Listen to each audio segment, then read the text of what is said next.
Before stenciling, don't forget to apply spray adhesive. Lightly mist the back of your stencil before hanging on your wall, and this will help reduce bleed.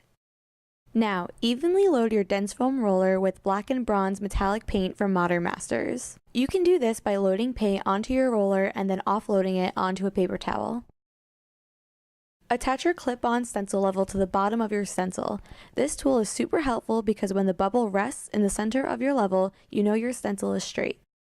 Apply light pressure to your dense foam roller when stenciling. First, we're going to cover the entire stencil with Blackened bronze paint, and don't be afraid to add another coat of paint if necessary. Next, we're adding details with Modern Masters pale gold paint.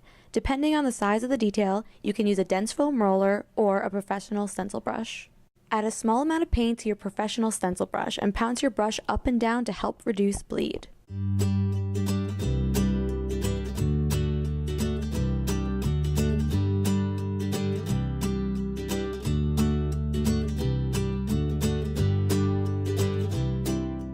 Use the registration marks and the previously stenciled areas to easily align your stencil. Now repeat your stenciling process until the entire accent wall is complete.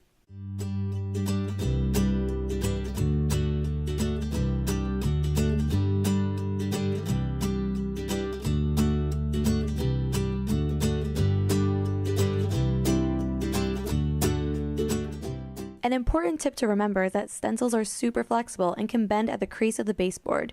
Use your fingers to press the stencil into the crease of the baseboard and stencil downwards with your professional stencil brush. Once you're finished, go back in and add the gold details.